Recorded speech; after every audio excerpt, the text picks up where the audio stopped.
Hello, everyone, and welcome to this episode of the Founders Pod. I'm here with my co-hosts, Brandon Meinert, down in Hawaii. Gotta say hi.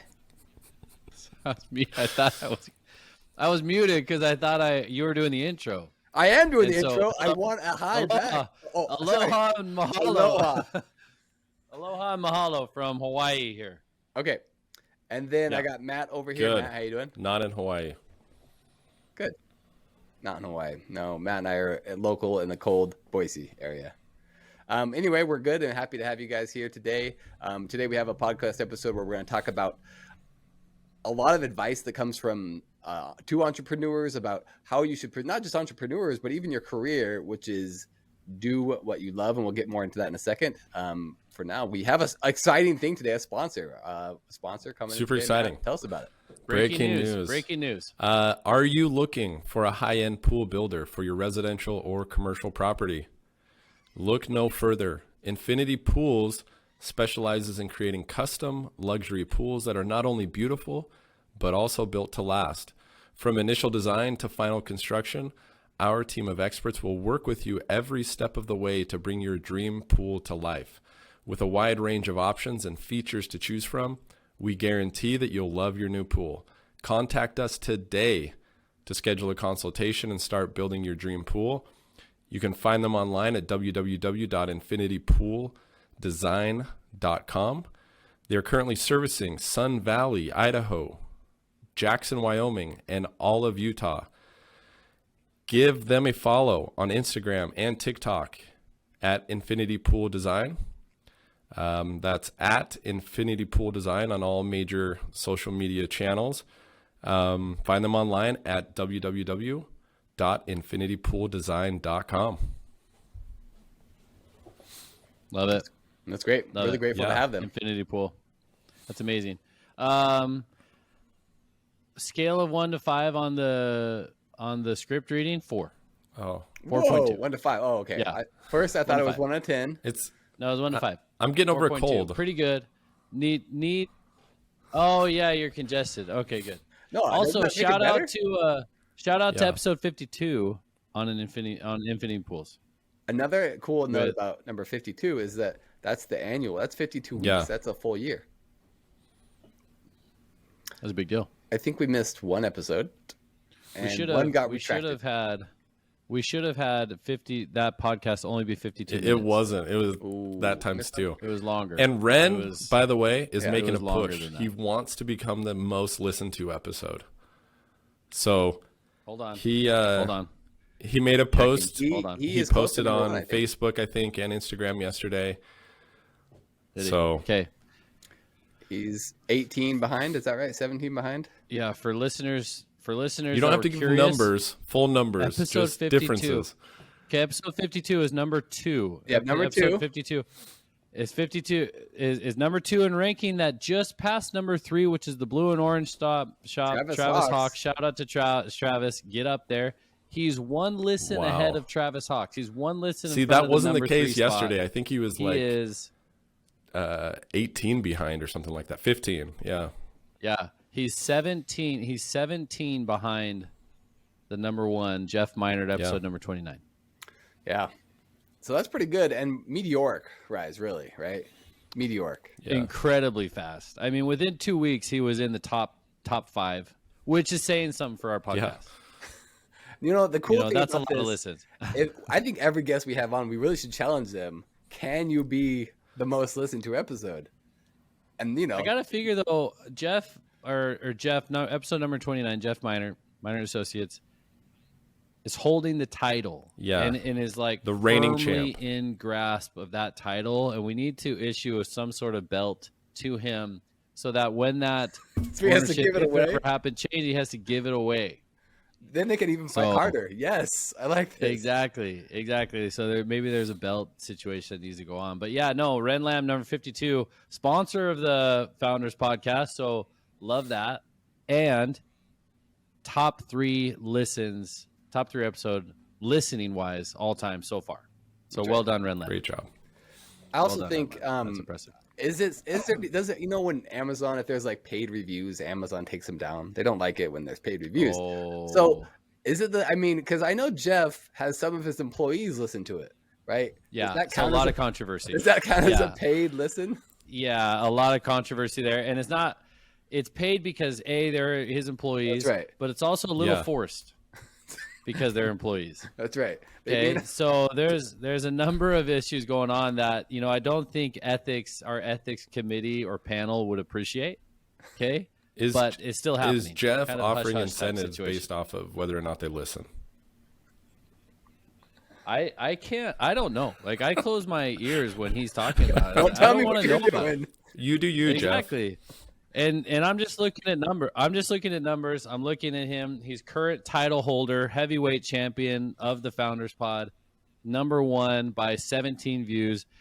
The number is a little concerning because it's been hanging out at this number for a while, which in the months past hasn't been challenged. Yeah. However, challenger entered the ring. Annual episode number 52, Infinity Pools, sponsor of the Founders Pod, coming in, throwing bows, throwing right-handers and left-handers and countering and working his way up to the top. Very impressive to see. Also, shout out to episode number Ryan Miner. 1. Episode number 1, Ryan Miner. Oddly enough, number 4. Number 4. He's never listened to his own episode. I think Travis Can you- Hawks can is you out there believe saying, look, I'm at the top without the same last name as somebody who's a host on the show. Exactly. So Kudos to in Travis. his own right. He's got a different last name. Yeah. Is there something to be It's- said about comments on our YouTube? Because we are on YouTube. So check us out. It's let's go to at it. the Founders Pod. Comments on our YouTube is Renlan. He is the only commenter so far. And so everyone else is missing out. We're new to YouTube. So that also, I think, should give him there's a little bit of credibility there. Yeah. Let's talk about Ren Lam views on YouTube. So far, we're at 9. No, wait. Yeah, We don't you talk just about talk public about numbers? increase. Percentage excuse increase. me. Number. Oh, yeah. Huge Doubled. increase over prior. Yeah. Hey, we Dan Benet is actually almost double. So episode number 53, almost double the amount of views of episode number 52. And quadruple the amount Yeah. of likes. So something to be Gotta said check there. that. Anyway, Anyway, today we have an episode. Yeah, we should probably get to the episode. We have an episode talking about doing what you love and how important it is to do what you love when you're picking a business. And now, just to set the stage a little bit, we have an insurance agent. Yes, that's me. We have someone in packaging and containers. that's me. That's right. Matt's For the raising his podcast hand. people, you For- got to for say listeners, that's that's me. Matt. And then we have someone in software and kind of even more in like due diligence, like banks, financial stuff right now. Are we doing what we love? What do you guys think about the mantra of do what you love? Okay, love that. In fact, there's 2 other ladies here. Yeah, don't tell my wife. Yep, they're sneaking in. They're sneaking in. Nobody tell my wife here. There's 2 other ladies at this apartment right now. So, do what we love. I have a lot of information on that. Information or I have a lot of thoughts, information. Okay, quotes. So, but I would kind of like to set up why we're talking about this, if that's okay with you, Jordan. Okay, it is. It is. Okay, cool. So it is not uncommon for us on this podcast, if you listen to it, for a number of people. So a lot. I remember the CrossFit, the Rhino CrossFit. Yep. Do what you love. Jen Arnold, I believe, is who said that. Do what you love. And then the window tinting, do what you love. There was Yes, a great number girl. of people. Yeah, a number of people have come on, and when we say, hey, what information or what recommendation do you have for people wanting to start their own company? And I would say the vast majority say, do what you love. Okay. Follow your passion, do what you love. Yeah.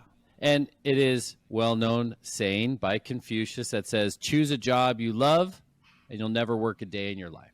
Is that really Right? Confucius said that? Confucius. Or it's attributed to Confucius. Okay. Right? I didn't know that. There you go. Right. So there's a number of things that people say. It's like, look, if you do what you love, then you'll never work, or you'll enjoy your work so much. That is the reason that we discuss it and say, well, look, a lot of us out here, do we love insurance? Do we love programming? right? Do we love packaging and, all of these businesses that we're doing? And so a number of thoughts that I have, it's like, is it important when you're starting a business to only look at the things that you love and then only consider those as a potential in what you should be doing as your job? You know what I mean? So that's sort of some of the discussion points that we're going to be covering. But the big foundation is there's this mantra going out there that you have to, or you should absolutely be looking at only doing what you love. Am I right in saying that? Yeah. Yes. So, Brandon, do you love what you do? I mean, I shouldn't say do you love what you do, because there's almost like two different things you have to think about. Do you love the industry? Yeah, and I would even flip that even more, because I wanted to take the thing where I love the lifestyle my job gives me. Yes. Right? Like I always felt like it didn't really matter what I did, the type of business I did, right? If it was a restaurant or retail or whatever, as long as it provided, like I had a specific lifestyle that I really wanted to acquire. And a job was the way to get that lifestyle. And that was the most important thing for me, because I knew I wouldn't be able to make money at the things that I loved, nor was I passionate about it. Actually, let's go back. What are the things that we love, right? Like, what are the things that you absolutely love? Because I think that's a difficult question to answer. So if I were to pose that to you, Jordan and Matt, and I'll answer the same question, what is it that you love? Like, what is it today that you love? Or maybe even add in there, what is it that you loved growing up that you thought you would want to do? Yeah, for me, it was like my perspective on that has changed quite a bit, because now I can recognize that really what I love doing is solving problems. I like puzzles. I like things that are, mysterious, that require a little bit of thinking to come to a conclusion on. And that's pretty vague, right? A lot of things fall under that umbrella. It's hard to say like, well, that's just one thing that you love, because there's a lot of things that require problem solving. And yeah, some problems aren't very fun to solve, but I guess what I've learned is you can limit yourself, right? If you think that you just love this one thing, and it's like, well, you probably love, basketball for you, basketball or music or whatever it is. IT, I really like computer stuff. But you could boil it down and say, well, what aspect of those things do you love? And for me, I found that I really like solving problems. I really like finding a way to do something when that way didn't exist before. And it's so easy to start with the thing first, the basketball or music. But those things may not end up providing a good living for you, or a happy, sustainable, I don't know, future or environment for you. And so I think you have to be aware of those things that will, or those aspects of that thing that you can take from it and apply, like, hey, well, I want to live a certain life. Like you said, Brandon, there were certain things you wanted to do. Okay, well, I like solving puzzles. Well, I'm not going to make any money solving the daily crossword puzzle. It's really fun to me, but it doesn't pay anything. But wait, do you really? I had a streak going. Since I've been sick, I've kind of fallen off, but I love it. For me, that's really fun. Okay. I have a brother who's a dentist who does crosswords in the newspaper. He gets the newspaper just to crosswords, and he's been doing that for years, really? And years and years. Yeah. So the problem with what Matt's saying is he's come to that conclusion after living almost 40 years, right? Like when he was 21, there's no way you would have thought that way. And I don't know how you could have ever become enlightened to the point where you thought that, because you don't know. Yeah, or have and I think my experience to know problem for so long was just going off of what other people recommended or suggested and trying to fit, like, hey, they said this would be a good path for me, so I'm going to do that. It must be good. But it took one day for me. I was working at Ren. We talked to Ren. his fence company, and episode 52. So it's a fence company, but I was helping out doing some networking with the computer and setting up a network. And that was like the best day for me. And so I was like, okay, there's something about this that I really like. But no one told me to go do networking stuff. So growing up, though, I always knew Matt. So Matt and Jordan and I grew up together. Elementary school, middle school, high school. And I always knew Matt liked IT, technology, and specifically songs and music.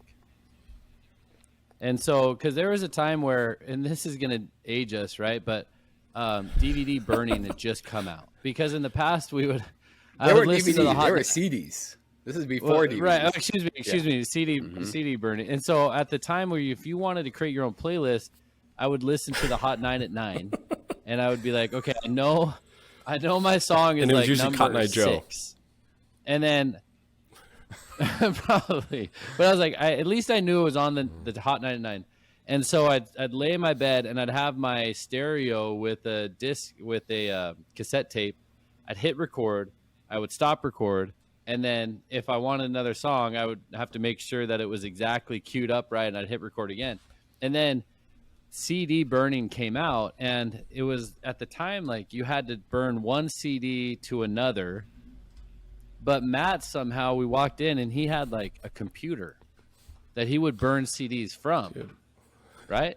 And I was like, wait, what? Like that'll never last. Like that'll never work.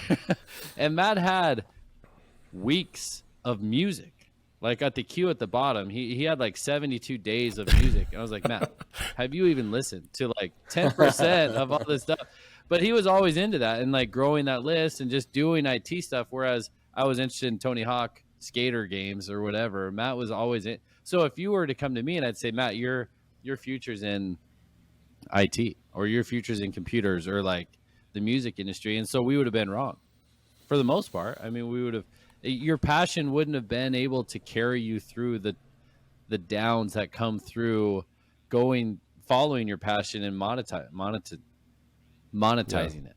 Right. I mean, I just don't, anyway, I just think it's a very dangerous thought to tell somebody, do what you love, like follow your passion, because you could literally drag them through years or decades of pain and suffering when they could have just found a job or started a company that they could create an income and do what they love on the side and been happier than they are following their passion and doing what they think they love. I think it's in a lot of ways, it's a really dangerous thing to advise to give somebody. I love the show Dirty Jobs, and there's this pool guy in Florida, and he gets like $5,000 for every vinyl pool he redoes.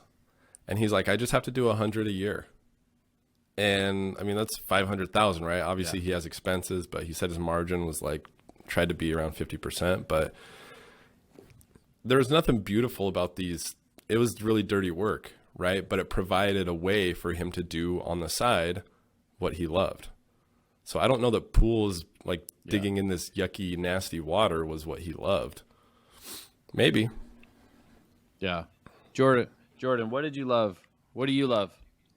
I love video games. I didn't ever think I would have a career in video games, but I love them, right? And I always dreamed like, oh, it'd be awesome if I could do something that would provide. But I think what I've learned more is it's like I like winning. And it's not just winning in video games, but it's also like when you have a project that's doing well, it's like, oh, that just gives you momentum, makes you feel better. It gets you pumped. And it's the efficiency of making something work well. And I can see that, like even Brandon with your insurance agency, like you said, maybe the industry of insurance wasn't super exciting to you before you got into it, but it certainly is satisfying when it starts working, when you have to improve the processes and you're like, wow, this is working. I created this and it's functioning, and I built something that's doing it. And that is satisfying. Yeah. And like the high of getting a sale. Yes. Right. Yeah. It's incredible. It's like a win. Dude, I got a bell here for this. Hey, bell, huh? Oh, there you go. Bing. Yep, That's just probably going off all day long. All day long. I'm just like, ding, ding. So you hit that and you're like, order up. Okay, now I got to like fulfill it. Yeah, no, like the sales process is you feel like you're winning, Mm-hmm. you know, because you sell somebody on your services. That's good for them and good for you and whatever. So no, totally agree with that. That's interesting. Gaming. So could you have made a living gaming? Would you have had a marriage if you made a living gaming? I think that's a better question, because I think I probably could have. Probably wouldn't have been a great living. I think you look back and you see people have done stuff in gaming. You know, there's very clever people that have made cool products, or even I don't think I would have been a professional gamer, but there's a lot of industry around gaming. But I think it would have been. It's not very convincing. You have to look at the social pressures. Like you tell your wife, like, "Hey, I'm just, working on video game. I promise this may make money sometime, but through those years when it's not working, she'll be like, it looks like you're just playing video games all day." No, I promise this will make money. This is I'm going making somewhere. money right now. Yeah. Right. You have no idea. Yeah. I don't know. I think. So a couple of articles that I read. Okay. One gentleman, his point is like, don't do what you love. Don't do it. It's a trap. It's a capitalistic trap. That's what he's saying. In a capitalistic society, if you follow your passion and that passion can't monetize very well into a good lifestyle, you will be miserable doing that. Right. And so his point was he wanted to do what he loves. So he was a freelance journalist, and he said he was a journalist that was marketing focused. That's what he was interested in. That's what his love was. So he went and did that on his own. And he said for 5 years, he struggled at trying to monetize what he was doing. And he struggled with it. He was depressed all of the time. He didn't like going to work, even though he liked doing the work. He couldn't figure out how to, sell it. He couldn't figure out how to get in front of people enough it was consistent money coming in. Then he changed that, and for another 2 years, he did something similar. And then he came to the conclusion where he's like, I hate this. I hate doing this as a full-time job. So he went out and got a job that was consistent pay, good hours, and supported a lifestyle that he liked. And then he did what he wanted to do on the side to create additional income. And he was so much happier doing that, And even the job that he does, he doesn't mind it. I don't know that anybody minds the work that they're doing, right? Because it's work and it should be hard. And so you shouldn't, even if you're interested in it and interested in the incentives of completing that, a lot of times the actual job isn't great. Calling people, doing sales, doing the programming may get monotonous at times. Running the packaging company may get monotonous at times, but the incentives after it's done are worth that, are reward enough. But I really liked his perspective to where, look, for a lot of people, it's a huge trap. And it's a misleading gold pot at the end of the rainbow where you're going to drag yourself through years, potentially decades of a difficult path when you don't have to do that. And another thing I'll point out to everybody. These things that you love, are they meant to support your family and a mortgage? Or are they just meant to support relaxation, like a crossword? Why can't that just be meant to support relaxation and curiosity? And isn't that what it's supposed to do? Like playing basketball every weekday morning. Is that meant to support a mortgage for everybody. family for you? Or is it just meant to support like fitness and competitiveness? Like why is that not okay to just fit that aspect of your life versus having to support your life? Yeah. Have you guys seen the movie The Rookie? No. Is that the baseball one? That's the baseball one. Yeah. Ted, isn't that It's I forgot his name. Robert Kevin Redford's Costner? in there, right? Robert Redford. No. No, it's not Kevin Costner. This is the other one. I'm looking it up. It's the guy who, anyway, he's older, right? And somehow he's Oh, pitching I know who better. it is. Dennis Quaid. Oh, yeah. Dennis Quaid. Dennis Quaid. That's it. Yeah. Dennis Quaid. Okay. And this is an interesting, because it's almost like an overlap here with Do What You Love, is that I think baseball is a really good example of this. There's a lot of people in the AA, AAA area. They're and their dream is to play in the majors, and they're not making hardly any money. And they could spend 10, 15 years in there pursuing the dream. And where's that line between dream And I mean, is it a betrayal of their dream if they quit after 2 years? Yeah, I mean, Brandon, you could talk So, about the Corn one of Ferry the- Tour all day long, right? With golf. Oh, dude, I think about that thing that Jordan talks about. I think about all the time because golf is very similar, and you can be a journeyman golfer or baseball player. Baseball and golf are very big in that, where you have to. Yes. If you're not a 5-tool player in baseball, then you're slugging around the bottom leagues for years, waiting for your opportunity. Making the like right team at the right $30,000 a time. year, like not enough to Yeah. support a family. Listen to how golf works. It's worse. Okay. So golf has, leagues of play, right? They have the PGA Tour. They also have the Corn Ferry Tour, which is like the feeder league, right? Which changes names. It was the Nike Tour, the Web.com Tour. It was different names, right? Now it's the Corn Ferry Tour. But they have the European, the DP Tour. They have the Asian Tour, and now they have the Live Golf. So there's different tours that you can get onto to qualify for the top, which is the PGA, right? Well, here's how it works in golf. If you go to a Corn Ferry event, and it's a 4-day event, the first 2 days are just qualifying. You pay your expenses to go. You pay for your hotel. You pay for your caddy actually pays for himself to go. If Are you don't paying the make greens cut, fees on those first you don't get any rounds? money. I don't know. Okay. I think you pay the entrance fee. I mean, that's I a tournament. believe You pay for pay it's a tournament tourney fee, Yeah. right? That covers it. You But pay for the tournament fee. So you pay that. You pay all your expenses to get there. And if you don't make the cut, if you don't shoot well enough, you don't make any money. Yeah. And then if you make the cut, your bottom, the very last person makes some money on it, right? So next week's the exact same thing in a different location. So you got to drive, however many hours to get to the next location. You got to enter, qualify to get in, try to make money. And there's journeymen that have been doing this for a very, very long time, only making money at the, on the good weeks that they have performance. And then when they get to the PGA, you have to qualify for your tour card. You could lose that. But again, you're only making money if you are making the cut in every tournament. And then at the PGA, it's so much more difficult to make the cut. And so these guys could go weeks without making any money. And then when they do, it's a decent paycheck. But there's guys that were a journeyman for 10 years. They win a PGA Tour event, break down crying. Their whole family, they have teenage kids that are there we've been dreaming for this moment for years and years and years. And you see the guys that don't make it, they become PGA professionals at a golf course. Yeah. And you think, hey, that's they get a steady paycheck, and they can still enter events, and they can still enter the US Open. They can still go to some of these events, but they don't need to be a journeyman going around to events every single week. Man, So where's if the your line? passion, Yeah. Where's the well, line?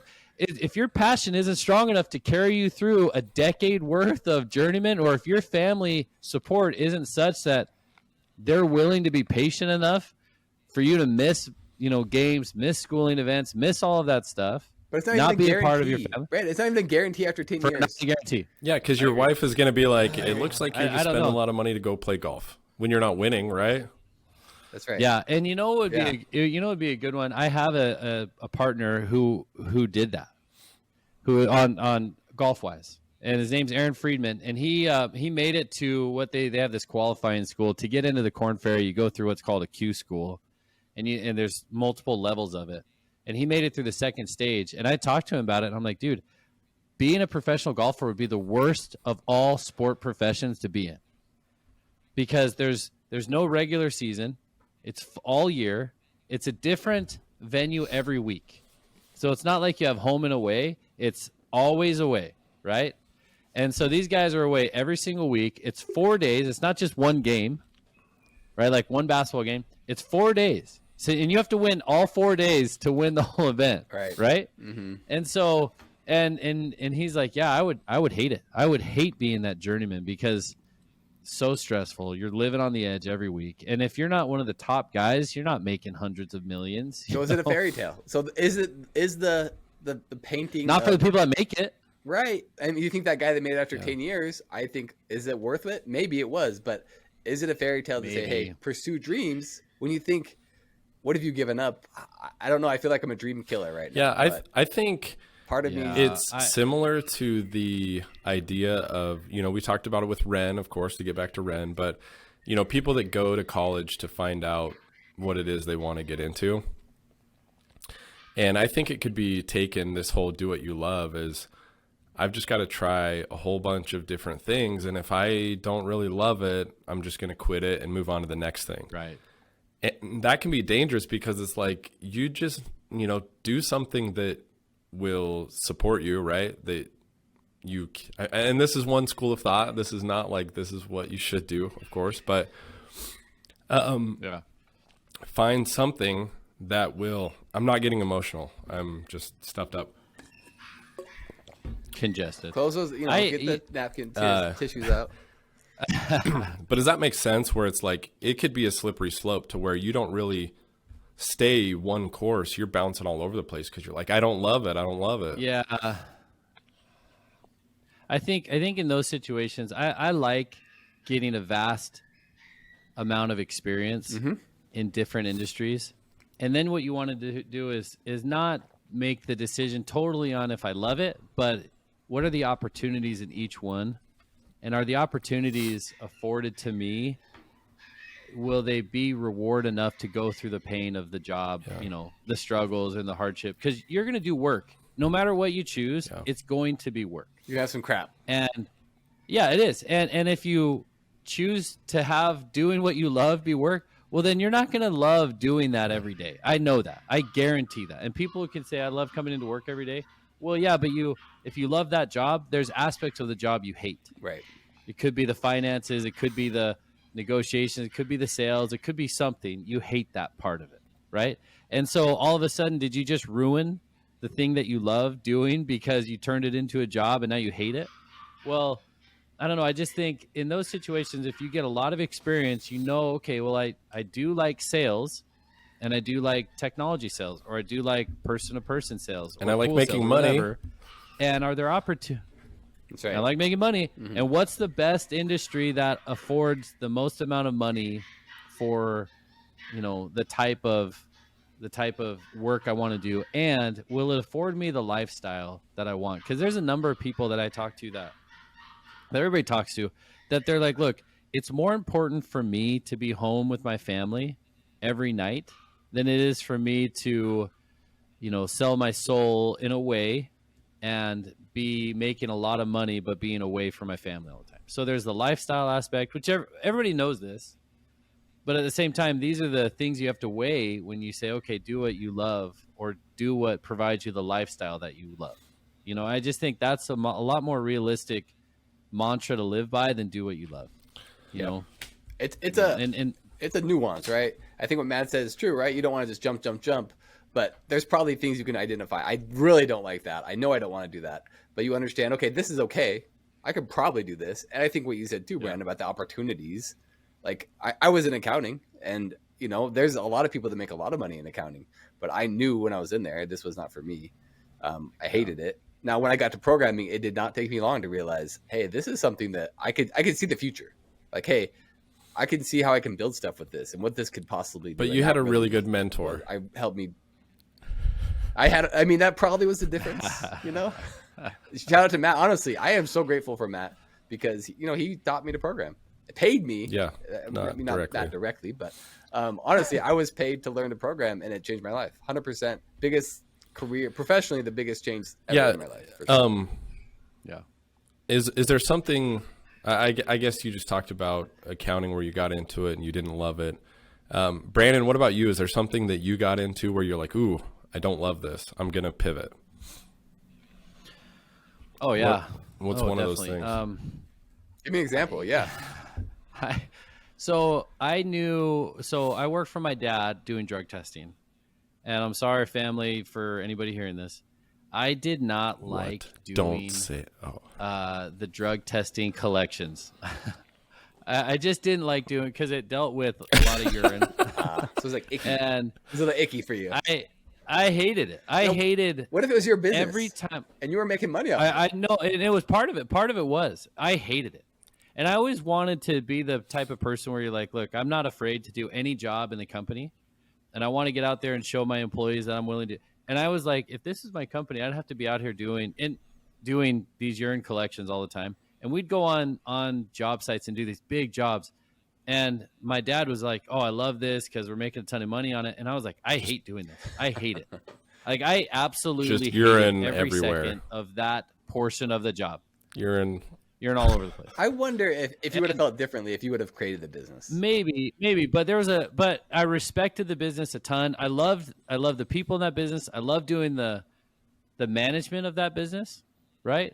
Because there was a lot of, processes, and there was a lot of things to improve on, and I enjoyed that aspect of the business. But I hated doing the urine collection. I just did. But if it was your business, always you would have hated had that. somebody else doing the urine collection.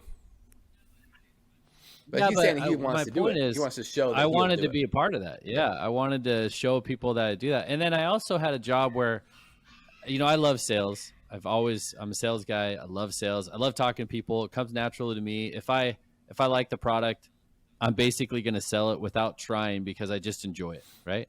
There was a job I was selling. It was legal. Oh, yeah. Let's see. Yeah. I remember this. It was a company. Yeah, it was a company that sold litigation services. So they would go, like, if a law firm had a big case and there was like 12 or 13 boxes of evidence, and there was 5 or 6 parties that needed a copy of that. Well, the law firm had to make copies and organize those copies and put them in the binders. Well, this company, what they did was they solicited and said, "We'll make all those copies for you." So they had tons of huge printers and scanners and binders and all this stuff. And they would charge per sheet, whatever that was. So we would be like 2, 3, 4, 5 cents a sheet. And I would call paralegals all day. And I did 6 months of straight cold calling every single day to these paralegals. And I would sometimes stop by their office and drop off cookies. Didn't make a single sale. Like a single sale. 6 months of cold calling to the end of the point, to the point where at the end, I couldn't get myself up to make any more cold calls. And I was talking to my dad at the time. I'm like, I hate this job. I hate it. I can't sell anything. And I was losing confidence in my ability to sell, which made selling worse because I was hesitant to like lose it. So I would just tiptoe around it. I wouldn't be bold. Anyway, and my dad's like, quit. And I was like, well, if I quit, wouldn't that mean I'm giving up? He's like, no. Are you an idiot? There's so many good sales jobs that you'd be perfect for that you'll like out there. It's not your responsibility to stay here. So yeah, I left that. And I knew I wanted to continue sales. So I knew in my mind it wasn't, oh, maybe I don't love sales. That was not the right fit for me at all. Yeah, Like, 6 months without a sale feels like it's the product. I mean, it could be the rep, right? Obviously, but yeah, it was that's the product. tough. And the guy, he was a good guy, but he was like, you're it. If we don't sell something, it's on you. And, looking back, that's like, dude, you gave me a list of names and you just gave me their phone number and we're like, go out and make a sale. And we didn't, I don't know. There was a lot that went wrong with it. Like, we didn't talk much about how we could do this better or why this isn't working. It was just, they'd check in with me every night and be like, any sales today? I'm like, no. Do you think I wouldn't come out and tell you? Yeah. Like, I'm sitting in a stupid office making calls all freaking You'd be day rigging long, this. and I hate it. Yeah, that bell would be going off the hook. I'd throw it through the window if Yeah. I made a sale. Like, I was. Anyway, so yeah, I mean, there was stuff like that. I don't know how many other jobs that I got fired from Home Depot, so that just wouldn't work, But anyway, yeah. So that's my experience. So I don't know. I come back to, I don't like the mantra "do what you love." I don't prefer it. I think there are people out there that their passion is so strong that that's what they should do, is do what they love, because nothing else and they find would it be okay out for them. It seems like they find And it out that's right why- away or fairly quickly on, right? And then they go. Sure. Their path is, Yeah, and you can see it. Yeah. it's clear and it's present. Yeah, and one time, one of our good friends, we were doing this mobile car wash, and he's like, I don't know what to do. I don't know what to study. I don't know. I don't. And I'm like, well, what do you love? And then, so we started talking about that. And his name's Dustin. And I feel somewhat responsible for this problem here. But we're talking about it. And he's like, well, I don't know. I had a finance class I really liked. I'm like, dude, go into finance. got a lot of opportunities in finance. Yeah. You should do that. And I'm selling him like, go into finance, do it. And he's like, oh yeah, okay, yeah, I'm gonna do that. Yeah, okay. And he did. Goes into finance, graduates in finance, hates it. Hates every minute of it. Absolutely hates it. Is kicking it around different jobs for a couple years, and then finds out he loves health. He wants to be a doctor. So he goes back to school, gets into the different, undergrad stuff that he needs, gets into podiatry school, loves it. Much, much, much better fit for him than and what looking I back, and, that makes sense. But man, you don't know, right? You don't know until you go and try it. Now he's a doctor. Yeah, I guess Dr. Moyer. Now he's Dr. Moyer, and I feel responsible for putting him Did back. he send for you like a bill 4 for years. his tuition? I probably put him back. Yeah. He should. I hope not. I hope he won't.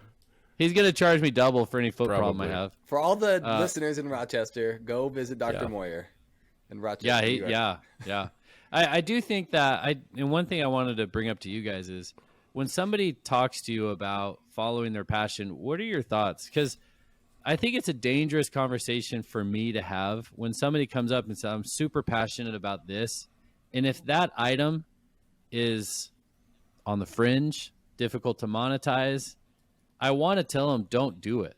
But who am I to say don't do what you love? And that's why I don't want to be a wet blanket, but I also want to give them my opinion to say, look, may just be the best thing to do on your off time. Like join a club, join a league. I love golf. I'm never going to make money doing golf. I will never make money doing golf. If I enter a tournament, the winnings will most likely be less than the tournament fee. and so but I enjoy that on the weekends and on the week, nights and that type of thing. But I just feel like I don't want to crush anybody's dreams, because who am I to say that won't work? But I also want to give them my honest opinion if I think it's a crap job or a crap passion. I want to tell them. Yeah, it's like the game's on hard mode a little bit, right? It kind of puts, and there's a nuance as well. Like the passion, it just has to be, your passion maybe doesn't have to be so strict, right? If it can be a wide passion, then it's okay. And then if it's a hardcore passion like golf, you're just like, all right, you can probably succeed. The game's just going to be a little bit harder for you. You're on hard mode, while the rest of us are going to go. Yeah, I think you can find things in places you weren't expecting to find them. The overall job may be not so sexy, and you find certain parts of it that you really love. I remember I tore out this bush that was in our front yard, and it had roots down deep, and it was hot, and it took forever to do it. And when I set out to do that job, it's because my wife told me we needed to do it. I was not excited about it. But when I got that bush out of the ground, I was so pumped. Like, I loved it. And if you would ask, I got that sale, baby. Yeah. But if you would have asked me before I did it, was I going to love it? I would have said, no, I want to go inside where it's cool. I want to watch whatever's on TV. And so I think you have to be willing to try these different, whether they're jobs or tasks or whatever they are, in these unknown areas or places that you may feel like, ooh, that doesn't sound super appealing. Well, you may find it in that place. So yeah, I think the tough part is, does that mean you love landscaping? No. Well, I don't know. You know, and is landscaping what would give you the lifestyle? And for some people, they'd say yes because they want to be outside. They want to be working with plants and they want to be working, in the dirt and stuff like that. But it's just, I'm going to just come back to, I don't like the mantra, do what you love. I like the mantra, do what will give you the lifestyle that you love. That's what I'm going to tell people every time they ask me that. Do something that's okay that will give you the lifestyle you want. Yeah. Yeah. And I think everybody will look out for their best interest and be happy, for that. But it's like, look, your lifestyle is a lot more important to you than, in my opinion, than the job. You're more than the job you have, right? Like your value is more than the title that you own. I think you're going to be a lot happier in the long run. More people will if they do the job that gets them the lifestyle that they want. If you can get that job that provides that lifestyle, you have more freedom to explore what it is you love. I remember at my last place of employment, I got asked that a lot, like, what do you love? What's your passion? And it kind of drove me crazy because I couldn't just clearly state what that was. I didn't know what it was, and I thought, like, man, I'm so lost. I have no idea what this is. I should have this figured out by now. And it's just taken some time to figure out. Like, it's more, like I said, solving problems encompasses a lot of things. And so Matt's crying. I'm not He's crying. everybody. But Just so you know. like you said, I agree with you. Setting yourself up with either a job or profession or owning a business, whatever it is, to provide you that time to then find out what it is you love. You may find it in the business or you may find it in the job, but if you allow yourself that freedom, you may find it in a bunch of different areas too. Yeah. All right. That's a pod. I'm going to hit stop. Peace. And thanks, everyone.